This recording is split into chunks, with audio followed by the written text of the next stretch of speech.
Jai Guruji everyone, very good morning and very good afternoon and very good evening also. I'm associated with Sandeep Bhaiya for I think 3 years and मैं क्या बोलूँ संदीप भैया के लिए। सबसे पहले तो ये मेरे लिए एक बड़े भाई की तरह है, तो इसलिए मेरी फैमिली को हमेशा एकदम सिक्योर फील होता है कि Deepa is in a secure place. और मेरा जर्नी थोड़ा काफ़ी लॉन्ग है एज अ टीचिंग। 24 ईयर्स से मैं टीचिंग बैकग्राउंड में हूँ। मैथमेटिक्स और साइंस पढ़ाती थी एंड मैथमेटिक्स साइंस करते करते मैं काफ़ी सालों से कुछ हैंड राइटिंग के ऊपर काम कर रही थी। तो वो राइटिंग कब पढ़ते करते करते करते कब प्रोफेशनल उसमें मोड में आ गई, और वो साइकोलॉजिकली फिर देन चाइल्ड साइकोलॉजी उसमें घुसती चली गई मैथमेटिक्स के साथ साथ। क्योंकि ड्यूरिंग क्या होता है ना, टीचिंग की प्रोफेशन में आप लोग साइकोलॉजी से ऑटोमेटिकली जुड़ जाते हो बच्चों के साथ डील करते करते। तो वहां पे कई बार मेरे पास ऐसे केसेस या बच्चे होते थे जिनका समझ नहीं आता था कि ये बच्चे चाहते क्या हैं। मतलब होता है ना, बच्चे बहुत इंटेलिजेंट हैं फिर भी सामने नहीं आ पा रहे, और कुछ बच्चे एवरेज हैं पर उनके अंदर पोटेंशियल डिफरेंट है फिर सामने नहीं आ पा रहे। तो हैंड राइटिंग में मुझे इतनी चीजें समझ में कि हम किसी की हैंड राइटिंग या सिग्नेचर से किसी के भी स्ट्रेंथ और वीकनेस का पता लगा सकते हैं और उसको हम चेंज कर सकते हैं। तो अपने आप में ये इतनी अच्छी साइकोलॉजी भी है, इसको हम रिवर्स साइकोलॉजी का नाम भी देते हैं। साइकोलॉजी तो माइंड को समझते हो ना, बट माइंड को बैक प्रोसेस में लेके जाना, बैक गियर लगाना है ना। बैक गियर लगाते हैं, गाड़ी अपने आप वापस सही रास्ते पे आ जाती है। तो बैक गियर ही लगाया जाता है इसमें हैंड राइटिंग में, और वो भी विदाउट एनी मेडिसिन। आप कई बार देखते हैं कि हमारे इंडिया में ना थोड़ी सी कई कई चीजों को टेंडेंसी लेके ना थोड़ी नेगेटिव फॉर्म में है। अगर हम आज बच्चों को बोलते ना कि मैम आपके बच्चे में ये है ये, तो पेरेंट्स आज भी पता है कैसे रिप्लाई करते हैं, मेरा बच्चा कोई पागल दिख रहा है आपको, ऑटिस्टिक है। बट आप देखोगे बच्चों में हर तरह की एक्टिविटीज हैं, बच्चे हाइपर एक्टिव भी हैं और एक्टिव नहीं भी हैं। कई बार लेजीनेस डिफरेंट वे में भी होता है उनका। तो वो हैंड राइटिंग आपको ये हेल्प करती है कि उस बच्चे के अंदर प्रॉब्लम कहाँ से है। इवन हैंड राइटिंग आपको ये भी बताती है, आपको हेल्थ इश्यूज भी अगर कोई आने वाले हैं वो भी आपको बताते हैं। इवन आपका टूथ इशू भी अगर आएगा ना, तो मैं बता सकती हूँ आपकी हैंड राइटिंग से आपके कौन सा टूथ में प्रॉब्लम हो सकती है। ठीक है, तो सिग्नेचर से हम अपनी लाइफ की ग्रोथ को भी चेंज कर सकते हैं। और मेरी ग्रोथ अगर मैं सही बताऊं तो मेरा सिग्नेचर के थ्रू ही मेरी ग्रोथ चेंज हुई थी। उससे पहले मैं भी देखो, टीचिंग एक ऐसा प्रोफेशन ना, आप कई बार देखोगे teacher is a master of the nation, builder of the nation, है ना। बच्चे कहाँ निकल जाते हैं, कोई इंजीनियर बन जाता है, कोई डॉक्टर बन जाता है, टीचर क्या होता है उसी ब्लैक बोर्ड पे खड़ा रह जाता है। तो सेम आई एम देयर कि मैं इतने सालों से पढ़ा रही हूँ, 22 सालों से मैं पढ़ा रही थी। उसके बाद मैं कब अकल्ट में आ गई करते करते, ग्राफोलॉजी करते करते, मुझे खुद नहीं पता चला, क्योंकि इंटरेस्ट मुझे बहुत सालों से था। तो वो जो 22 ईयर्स में जो चीजें देखने को आई ना, उसमें मुझे लगा था कि मैं आपको कई बार देखती हूँ, आप लोगों के साथ भी शायद कभी ऐसा हुआ होगा। एक एग्जाम्पल शेयर करती हूँ कि आप लोग क्लास में रहे होंगे ना, तो कई बार कुछ बच्चों के ऐसे मार्क्स आते थे जिनके 33 आते थे ना। बच्चों 80s 90s वाले बच्चे के लड़के खास करके ऐसे घूमते थे नीचे से, मुझे मैम 33 नंबर दे दो, घर में पापा बहुत मारेंगे। याद है? एनीबडी रिमेम्बर 70s 80s में ऐसा होता था, है ना। तो वो 33 नंबर के लिए कितना होता था, और मैं देखती हूँ आज उसमें से बहुत सारे बच्चे ऐसे हैं जो इतनी हाइट में, उनको देखते हैं यार ये 33 नंबर के लिए पीछे भागता था, मैं क्लास में इतने अच्छे नंबर लाती थी, मैं वहीं की वहीं हूँ। तो वहां मुझे पता चला कहाँ प्रॉब्लम, मेरे सिग्नेचर में प्रॉब्लम थी। मैंने उस सिग्नेचर को ही चेंज किया, और उसके बाद मैंने अपनी लाइफ को चेंज किया। और तभी समझ में आया, अगर मैं चेंज हो सकती हूँ तो वो कोई भी चेंज हो सकता है। क्योंकि सिग्नेचर का फॉर्म और राइटिंग का फॉर्म ऐसा है कि वो आपको नेगेटिव कब कर रहा है आपको पता ही नहीं है। आप अपने बच्चों को देख सकते हो, आपके बच्चा किस दिशा में जा रहा है। कहीं ऐसा तो नहीं है कि वो अपना कैरेक्टर भी लूज कर रहा है, कहीं वो एडिक्शन में जा रहा है। इवन आपकी उसकी राइटिंग बता सकती है किसी एडिक्शन का शिकार तो नहीं हो गया वो। आज का जो मेरा टॉपिक है वो मैं आपके लिए लेके आई हूँ, 3 टॉपिक से कनेक्टेड है, हो सकता है आपको इंटरेस्टिंग लगे। चक्रा के साथ, हैंड राइटिंग के साथ एंड न्यूमरोलॉजी के साथ। क्योंकि थोड़ा सा क्या है, मैं जब टीच करती हूँ, अगर यहाँ पे कोई स्टूडेंट है मेरा, मुझे याद नहीं कोई भी है, तो मैं मोस्टली क्या करती हूँ, हर एक सब्जेक्ट का क्या होता है, ये अकल साइंस ना है ही ऐसा, ये अंततः ना यूनिवर्स के साथ ही जुड़ा हुआ है। कहीं से भी आप कनेक्ट कर लीजिए, चाहे आप कॉन्शियस माइंड की बात करें, चाहे सबकॉन्शियस की करें या अनकॉन्शियस माइंड की करें। चाहे जैसे अभी सर ने हमें हिप्नोसिस के इतने अच्छे एग्जांपल्स दिए, ये क्या है एक्चुअली में, this is not subconscious, this is unconscious. हम लोग सिर्फ माइंड को जो 2 चीजों में ही बांट देते हैं, कॉन्शियस और सबकॉन्शियस, जबकि हम अनकॉन्शियस को भूल जाते हैं। एक एग्जाम्पल देती हूँ आपको अनकॉन्शियस का भी याद आ जाएगा क्या होता है। भूल भुलैया किस किसने देखी है? विद्या बालन वाली सबने देखी है। क्या किया था विद्या बालन ने गुस्से में? बेड उठाया था। दैट इज अनकॉन्शियस माइंड, कि आपके अंदर हिडन पोटेंशियल, आप कुछ भी कर सकते हो। चले, first slide is that your hand writing is a imprint of your subconscious mind, what determines the actuality of it. तो हमने फर्स्ट लाइन क्या पढ़ी है? हैंड राइटिंग के आपके सबकॉन्शियस माइंड का इम्प्रिंट है। इसको एक बार मैं थोड़ा सा बताती हूँ आपको, ये इम्प्रिंट की हम बात क्यों की है। हमारे माइंड में क्या रहता है हर टाइम? थॉट्स रहता है। अभी जो हमने स्टार्टिंग में जब बिल्कुल अपना जब हमारा ये सेशन स्टार्ट हुआ तो क्या किया था आप लोगों ने? कंसंट्रेशन किया था। क्या आप ऐसा इमेजिन कीजिए, तो आपने क्या किया था? अपने थॉट्स का फ्लो उसी साइड किया था जिस साइड में आपको इंस्ट्रक्शंस मिल रहा था। तो आपके माइंड में जो थॉट्स हैं, जो विचार है, उन विचारों की शक्ति बहुत ज्यादा होती है। और ये विचार हमारी राइटिंग में कैसे कन्वर्ट होते हैं उसका एक आपको बहुत अच्छी सी चीज समझाती हूँ कैसे करते हैं ये। हमारे माइंड में थॉट्स भी होते हैं, हमारे माइंड में आइडियाज भी होते हैं, हमारे माइंड में किसी के प्रति रिवेंज भी होता है, प्यार भी होता है, मोहब्बत, सब कुछ होता है हमारे माइंड में। और हम अपनी सोसाइटी के आसपास ऐसी बहुत सारी चीजें देखते हैं जिसको हम ना यूज करते हैं, ना हम उसके बारे में बातचीत करते हैं, ना कुछ करते हैं, बट कहीं ना कहीं वो हमारे माइंड में क्या होती है? स्टोर हो जाती है।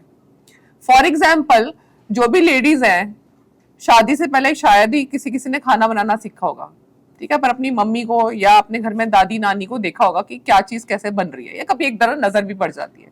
पर आफ्टर मैरिज आपने देखा होगा आपसे भी सडनली वो मसाले उसी अंदाजे से डलने लगते हैं। तो इसका मतलब क्या है? आपके सबकॉन्शियस माइंड में एक छोटी सी भी आपने पावर लिया है, उसकी पावर कितनी बढ़ जाती है? ऑटोमेटिकली 100 टाइम्स हो जाती है ना। तो सबकॉन्शियस माइंड आपको यही बताता है कि जो पावर हम अपनी हर रोज 10% यूज करते हैं, वो एक्चुअली में हमारे पास 80% और भी है जिसका हम यूज नहीं करते। और जो ये इम्प्रिंट्स हमारे माइंड में स्टोर हो जाते हैं, वही थॉट्स की फॉर्म में हमारी इंपल्सिस के थ्रू, ये पोलर पैड्स होते हैं, आपने देखा होगा ये फिंगर के ऊपर हमारे छोटे छोटे पैड्स होते हैं, this is called polar pads. ये पोलर पैड जब आपके पेन के साथ हिट करते हैं तो आपके इंपल्सिस क्रिएट होते हैं। ये इंपल्सिस का जो मैसेज है आपके माइंड को जाता है, और उसी माइंड के थ्रू जो भी आप पेन से लिखते हो वही आपकी हैंड राइटिंग बन जाती है। एक स्ट्रेंज चीज आपको और बताती हूँ, आप गूगल भी कर सकती हैं ऐसी स्टोरीज जिन लोगों का रीइंकार्नेशन हुआ है।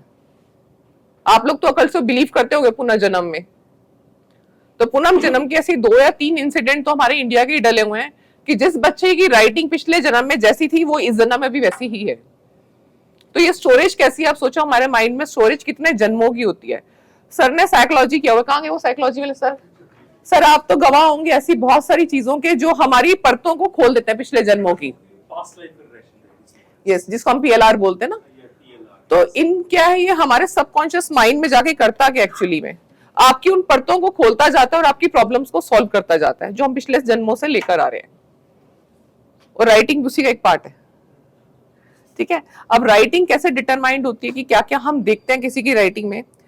अल्फाबेट्स का साइज क्या है ये मैटर करता है। लिजिबिलिटी ऑफ हैंड राइटिंग, लिजिबिलिटी मतलब आप राइटिंग कैसी लिखते हैं, आप अच्छी है या बुरी। हम कई बार मम्मियां बोलती हैं बच्ची की राइटिंग तो कीड़े मारता है। अरे वो कीड़े नहीं मारता, उसके माइंड का क्लस्टर ऐसा है, थॉट्स ही उसके ऐसे हैं कि वो कीड़े बन चुके हैं। और उसको कीड़े को हम ऐसा नहीं बोलते कीड़े, मतलब थॉट्स इतने ज्यादा उसके उलझे हुए हैं जिसको सुलझाना जरूरी है। आता बहुत कुछ है उसको, पर वो एक धागे में नहीं है। जैसे रील का धागा एकदम खुलता है, होता है ना, खोल के आप फेंक देते हो, तो आपको क्या करना पड़ता है? सुलझाना पड़ता है उसको। तो वो होती है हमारी लेजिबिलिटी या eligibility of the hand writing.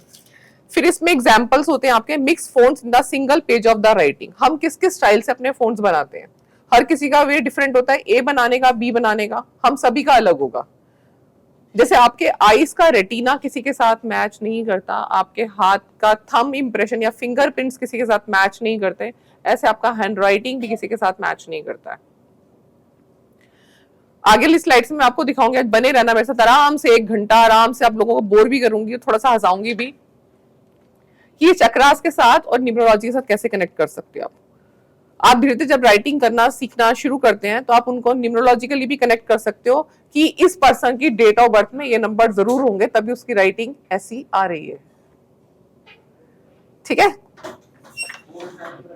तो यहाँ पे कुछ कुछ एग्जाम्पल लेके चलेंगे इस स्लाइड्स के, क्योंकि बहुत बड़ी स्लाइड्स हैं न्यूमरोलॉजी की, इसकी ग्राफोलॉजी की। देखें यहाँ पे आपको दिख रहा होगा, if small A is squeezed active motivative performance oriented होता है। मतलब अगर आप ए का फॉर्मेशन स्क्वीज बनाते हो, स्क्वीज का एग्जाम्पल सबसे नीचे बना हुआ है फर्स्ट नंबर पर, दिख रहा होगा आपको फर्स्ट नंबर पे जो ए बना हुआ है, this is called a squeezed A. जब आप कोई भी लेटर अपने स्क्वीज फॉर्म में बनाते हैं तो आप कैसे होते हैं, एक्टिव होते हैं, मोटिवेटेड होते हैं, परफॉर्मेंस ओरिएंटेड होते हैं।